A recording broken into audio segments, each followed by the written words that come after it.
আসছে। মিসেস হাডসনকে কে একজন টেনে তুললো, তারপর মিসেস হাডসন নামায়, আর ডমিনো এফেক্টে এবার আমি তোমায়। উফ, কেন, কি হয়েছে? আগুন নাকি? হুম, ক্লায়েন্ট। যা বুঝতে পারছি, কোনো এক মহিলা এসেছেন দেখা করতে এবং অত্যন্ত উত্তেজিত তার মনের অবস্থা বোধ হয়। আপাতত সিটিং রুমে তিনি উপস্থিত। এখন ব্যাপার হচ্ছে, এই ঘোরতর অবেলায় যখন কোনো কম বয়সী নারী এসে অন্যদের ঘুম থেকে তোলেন, তখন সচরাচর ধরেই নেওয়া যায় অতি গুরুত্বপূর্ণ কিছু জানান দিতে চান।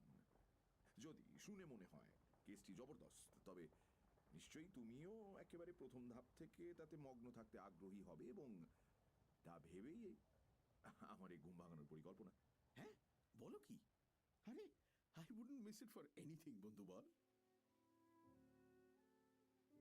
এই এক সাংঘাতিক নেশা আমার, জানেন। শার্লককে জটিলতার পরত খুলতে দেখা। উফ, এই একবার মনে হবে যেন অঙ্ক কষছে, তার পরক্ষণেই দেখবো অদ্ভুতভাবে নিজের ইন্টুইশনের ওপর বিশ্বাস করে কোনো আজব খেল দেখালো।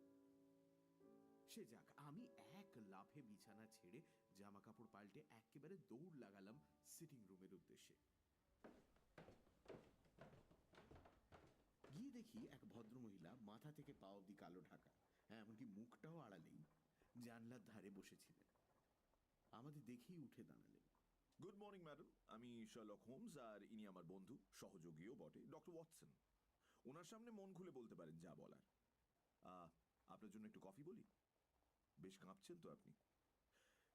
একটু ফায়ার প্লেসের কাছটায় এগিয়ে আসুন না। এই কাঁপুনি শীতের নয়, তবে ভয় মিস্টার হোমস, ভয়, আতঙ্ক। ছেড়ে দিন ভয়। সব ঠিক করে দেওয়া যাবে। নিশ্চিন্ত থাকুন, সকালে ট্রেন ধরে এলেন, তাই তো?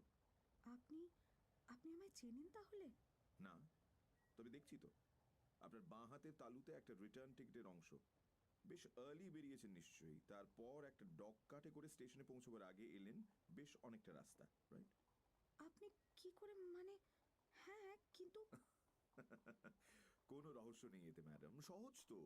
ওই যে আপনার জ্যাকেটের বাঁ হাতের কাছটায় অন্তত 7 জায়গায় কাদার ছিটে, সদ্য লাগা।